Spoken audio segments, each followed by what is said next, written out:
تنہائی یادوں کے ایسے دریچے کھولتی ہے جہاں ہم بچھڑے ہوں سے دوبارہ مل سکتے ہیں، چپ کی چادر اوڑھ کر زیر زمین چلے جانے والوں سے گفتگو کر سکتے ہیں، جہاں ہم پھر سے محبت کر سکتے ہیں۔ اگر عورت خوبصورت ہونے کے ساتھ ساتھ شرارتی بھی ہو تو اس سے محبت نہیں، بھلا کا عشق ہو جاتا ہے۔ عورت اگر خود محبت کا اظہار کر دے تو مرد کی نظروں سے گر جاتی ہے۔ مرد کو چاہیے کہ اپنی بیوی کے سامنے ان عورتوں کا ذکر نہ کرے جن کو زیادہ جہیز ملا ہو۔ ضروری ہونے سے لے کر اضافی ہونے تک کا سفر نہایت اذیت ناک ہوتا ہے۔ یہ کسی پیر یا مرشد کے بس کی بات نہیں، اداس لوگوں کے مسئلے خدا پاک ہی سمجھتا ہے۔ گناہ کروا کر سارے زمانے کے یہ عشق عبادت میں ڈال دیتا ہے۔ عشق چیز ہی ایسی ہے جس میں زمانے کو پہلے اور خود کو آخر میں پتہ چلتا ہے۔ من پسند شخص انسان کی بربادی کا سب سے بڑا ذریعہ ہوتا ہے۔ تمہیں پتہ ہے یہ محبت مرضی سے نہیں ہوتی، یہ نصیب میں لکھ دی جاتی ہے، کسی کے لیے رزق کی طرح اور کسی کے لیے روگ کی طرح۔ شادی شدہ عورت جب کسی مرد کو پسند کرنے لگتی ہے تو یہ 3 کام لازمی کرتی ہے۔ اس مرد کے سامنے اپنے شوہر کی برائیاں کرنا، اس کے سامنے بن ٹھن کے آنا اور اس کے ساتھ تنہائی میں ملاقاتیں کرنا۔ کچھ امتحانات بہت طویل عمر کے ہوتے ہیں، اتنے طویل عمر کے کہ انسان عمر گزار دیتا ہے مگر امتحانات ختم ہونے میں نہیں آتے۔ کبھی کبھی شدید دل کرتا ہے کہ زندگی یا تو بدل جائے یا پھر ختم ہو جائے۔ زندگی میں ایک بار محبت ضرور کرنی چاہیے تاکہ آپ کو پتہ چلے یہ کیوں نہیں کرنی چاہیے۔ محبت سائے کی طرح ہوتی ہے، جب ہمیں اس کی عادت ہو جاتی ہے تب شام پڑ جاتی ہے۔ چاہنا غلط نہیں، چاہ کر چھوڑ دینا غلط ہے۔ جسے عشق کی ہوا لگی اسے پھر نہ دعا لگی اور نہ دوا لگی۔ محبت جھوٹی یا سچی نہیں ہوتی، لوگ جھوٹے اور سچے ہوتے ہیں۔ میں نے دیکھا ہے جب بخت ہار جائیں تو انسان کبھی نہ ختم ہونے والے روگ پال لیتا ہے، ایسے روگ جو نہ تو جینے کے قابل چھوڑتے ہیں نہ مرنے کے لائق۔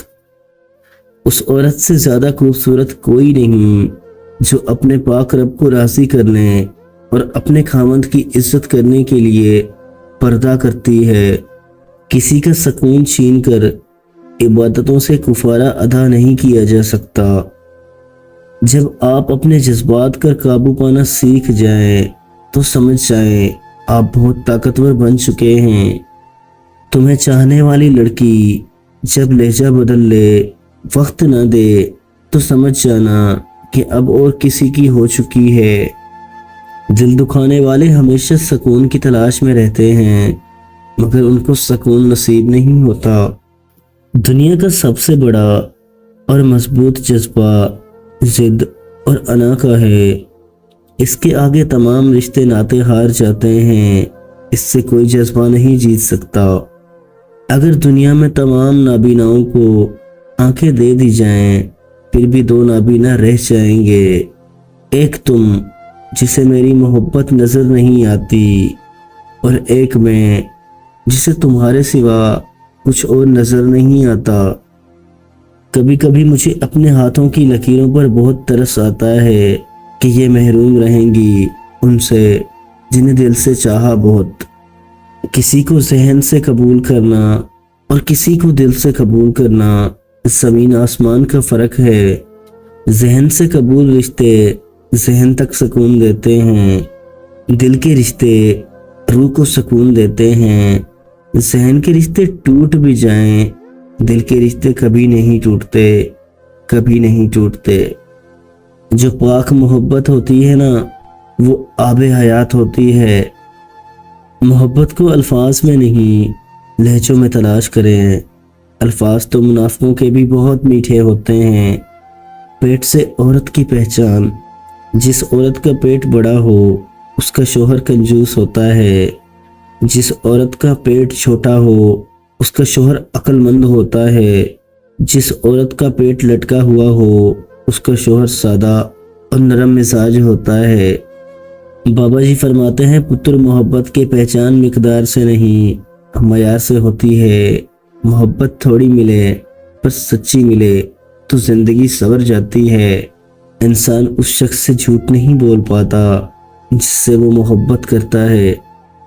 جب لڑکا محبت جتاتا ہے تو آنکھوں میں دیکھتا ہے اور لڑکی ادھر ادھر دیکھتی ہے۔ جب آپ کافی عرصے سے کسی کو اپنے دماغ سے نہیں نکال پاتے تو آپ بھی ان کے دماغ میں موجود ہوتے ہیں۔ محبت کا دعویٰ کرنے والے وہ لوگ جو سارے زمانے کے سامنے اپنی محبت کا ہاتھ نہ تھام سکیں کتنے کھوکھلے اور جھوٹے ہوتے ہیں۔ زندگی ہر قسم کے انسان کے ساتھ گزاری جا سکتی ہے سوائے بے قدرے۔ بستر پر لانا ہو تو کوئی ساتھ نہیں دیکھتا، شادی کرنی ہو تو پھر 7 نسلوں کی ذات یاد آ جاتی ہے۔